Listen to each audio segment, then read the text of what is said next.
Tudo começou no Palácio Piratini, em Porto Alegre. Aqui dentro, o governador Leonel Brizola comandou um movimento para que João Goulart assumisse a presidência do Brasil com a renúncia de Jânio Quadros. 50 anos depois, em 2 documentários com depoimentos exclusivos, vamos reviver essa época conturbada de confronto entre legalidade e repressão. Muitos dos personagens já se foram, mas em depoimentos de 2001, eles contam o que vamos ver a partir de agora em Legalidade 50 anos. Avante brasileiros de pé, unidos pela liberdade, marchemos todos com a bandeira. 1961 será sempre lembrado como o ano em que o astronauta russo Yuri Gagarin deu voltas em torno da Terra. O mundo era regido pela Guerra Fria e pela corrida espacial. Gagarin se tornou o primeiro a constatar que a Terra é azul. Nos Estados Unidos, 1961 foi o ano da posse de John Kennedy. Para atenuar a dianteira dos soviéticos na corrida espacial, Kennedy anunciou que os americanos enviariam astronautas à Lua. Foi neste mesmo ano que a Guerra Fria chegou ao extremo. Em agosto de 1961, foi iniciada a construção do Muro de Berlim. E foi no dia 25 deste mês que o vice-presidente do Brasil, João Goulart, em visita à República Popular da China, recebeu uma notícia que iria mudar drasticamente os destinos de seu país.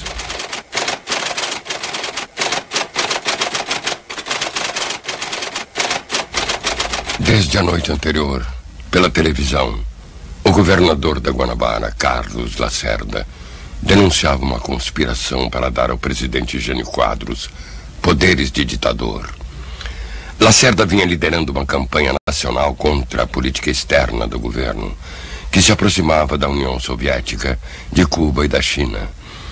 Na manhã do dia 25, o golpe anunciado por Lacerda não se confirmou, mas a Câmara dos Deputados exigiu explicações de ministros e assessores. Durante a manhã, Jânio Quadros redigiu um último bilhete e a carta da renúncia. O bilhete de Jânio. Nesta data, e por este instrumento, deixando com o ministro da Justiça as razões do meu ato, renuncio ao mandato de presidente da República. Exatamente naquele 25 de agosto, que o senhor Jânio Quadros assistiu à respectiva solenidade lá em Brasília, nós estávamos ali no Parque Farroupilha. No Parque da Redenção, em Porto Alegre, o governador do Rio Grande do Sul, Leonel Brizola, estava participando das cerimônias pelo Dia do Soldado. Num dado momento, chegou o general Muricy, que era chefe do Estado-Maior, e cochichou algumas coisas no ouvido do general Machado Lopes, que se encontrava ao meu lado. Eu notei que a fisionomia do mulher de relance, assim, estava interessado em acompanhar o que eles estavam falando, mas notei que o general Machado Lopes mudou, carregou a fisionomia. Também no palanque oficial, o comandante do Terceiro Exército, general José Machado Lopes, abreviou a cerimônia e foi para o QG na Rua da Praia. Brizola foi para a matriz da Caixa Econômica Estadual, na mesma Rua da Praia, com o Dr. Flores. O primeiro telefonema que eu recebi foi do Contursi. Ele me disse: governador, está correndo um boato aqui que o Jânio renunciou. O presidente Jânio Quadros acaba de renunciar ao cargo de primeiro mandatário da nação. Emitimos uma nota em defesa da Constituição, da legalidade democrática. Que o governo do Rio Grande do Sul estava firmemente ao lado das instituições. A primeira coisa que o Brizola fez foi se reunir do grupo de assessores dele. A segunda coisa foi a Brigada Militar. Ele queria saber até que ponto ele contaria com a Brigada. Tinha certeza que contava, mas tinha que ter certeza certa, e não uma certeza provável. Às 15 horas, o ministro da Justiça, Oscar Pedroso Dorta, apresentou ao Congresso, em Brasília, o pedido de renúncia de Jânio. Ranieri Mazzilli, presidente do Congresso, foi imediatamente empossado como presidente da República.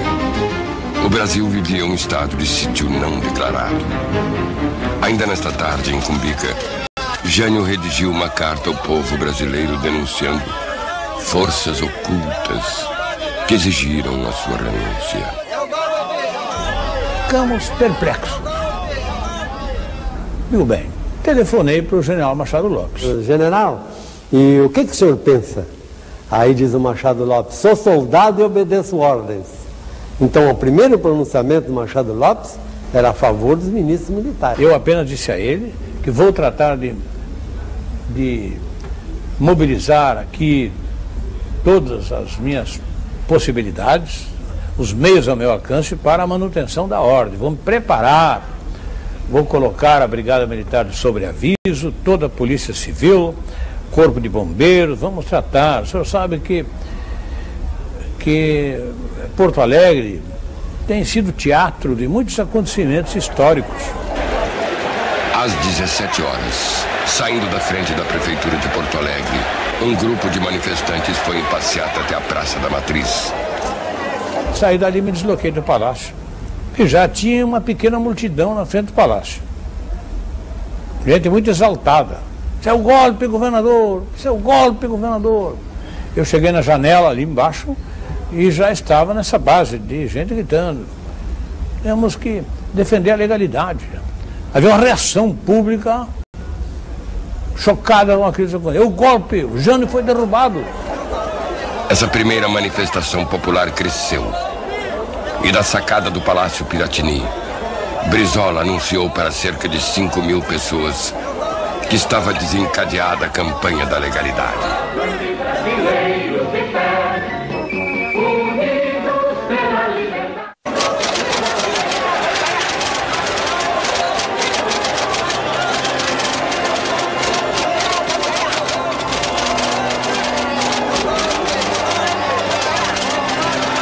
No dia 26 de agosto, o Palácio Piratini estava ocupado por funcionários do governo estadual, correligionários de Brizola e jornalistas, que passaram a manter vigílias de apoio à posse de João Goulart. Aquela noite foi uma noite terrível, porque estavam verificando que as coisas estavam se complicando muito. O Terceiro Exército, misterioso, já tinham se dado uma porção de quase incidentes entre a Brigada e alguns contingentes do Exército, porque nós começamos a guarnecer tudo. Então houve assim aquela preocupação do Brizola ter apoio e demonstrar que tinha apoio militar. Isso era importante. Tinham que saber que não era qualquer grupo que vinha aqui ocupar o palácio, que tinha que vencer a brigada. Com a diferença de 12 horas adiante do horário brasileiro em Singapura, Jango, hospedado no Hotel Raffles, ficou sabendo da renúncia de Jânio entre a noite de 25 e a madrugada de 26, horário de Singapura. A partir desse momento, nós tratamos de ver se encontrávamos uma comunicação com o vice-presidente, João Goulart. Não havia possibilidade. Ele estava na China, não havia como. Mas tratamos de buscar comunicações no Rio de Janeiro, Brasília, né, pelo país afora. Ele começou a contatar com os generais e ia falar. E eu cheguei a pegar algumas... entrava no gabinete dele assim, meio discreto, e cheguei a ouvir alguns diálogos dele com os generais. Eu consegui uma ligação com o general Costa e Silva, que estava no Recife. General, a sua posição vai ser uma posição que vai marcar a história do Rio Grande do Sul. Ele ouviu isto e voltou. Disse: governador, eu já lhe disse que o senhor não telefone mais para cá. Foi tão grosseiro que eu digo: olha, general, claro que eu não vou telefonar, mas fique sabendo que eu lhe considero um golpista, e um golpista firme. Instalado no Mata Borrão, Na esquina da Borges, tinha microfones para reunir-se com o general, disposto a prendê-lo se recebesse um ultimato. Mas Machado Lopes veio trazer a adesão dos militares. Em pouco tempo, as armas potentes do exército mostram que o jogo virou. Canhões antiaéreos substituem as metralhadoras portáteis. Já não será fácil atacar.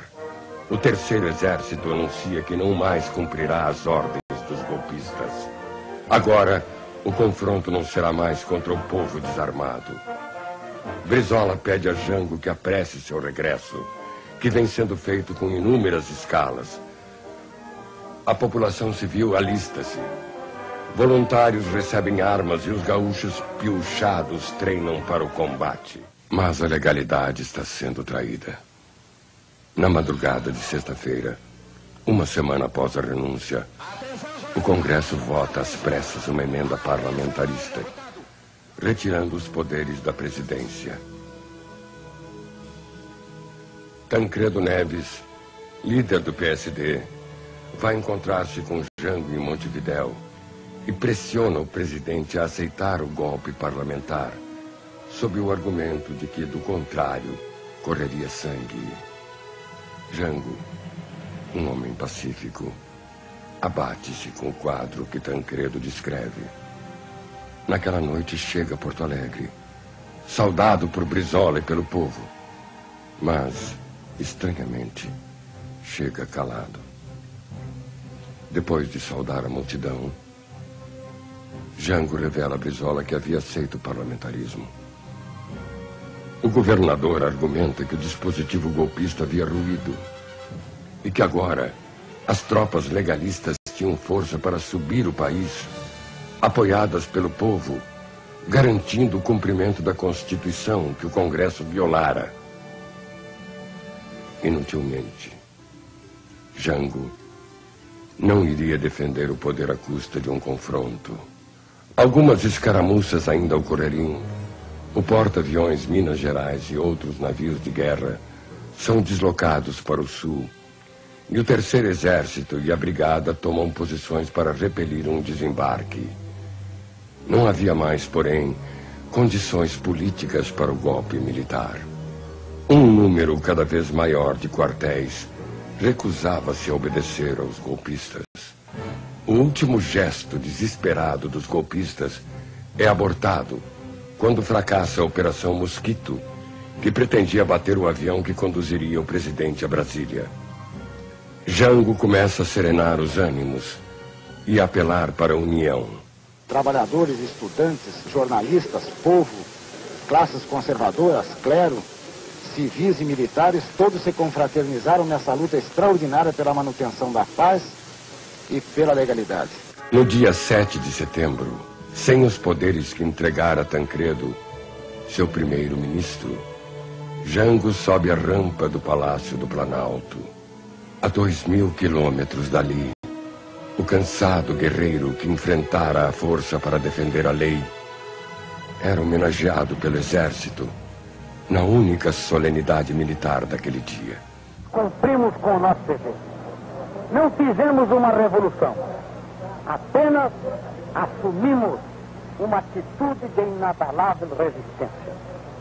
Decidimos não abrir mão da nossa autonomia e procuramos lá não apenas resguardar as liberdades públicas e individuais, garanti-las sem permitir que alguém atentasse contra elas, como também resolvemos nos opor ativamente contra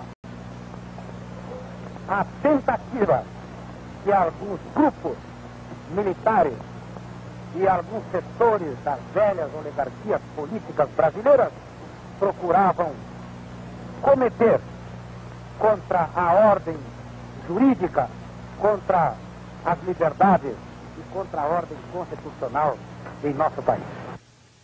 Neste país sem heróis, milhões de brasileiros ali e pelos 40 anos que se seguiram já tinham seu comandante. Ando a galope do vento, cruzando o pampa enorme, sou a coxilha que dorme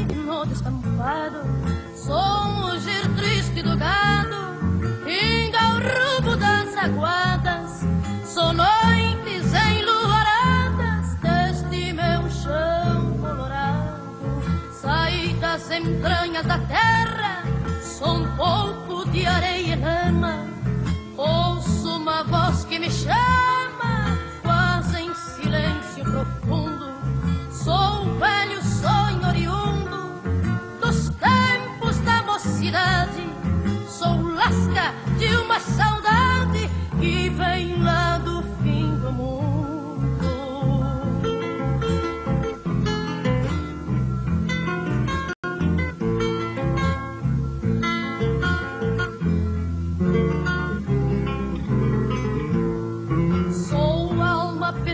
Que habita o silêncio das taperas. Sou cantoria dos cueras no horizonte que se esteia. Sou um minuano que chardeia na fúria dos temporais. Sou o canto dos pastiçais que nos ventos gineteia. Sou batalhas guaraníticas, sou flecha, lança e tacapes. Sou guarani, charro ou tapes. Sou visão, sou visageiro. Sou pico, mande e candeeiro. Sou agouro dos pelinchos. Sou peleia, sebo, chinchos do meu pago missioneiro.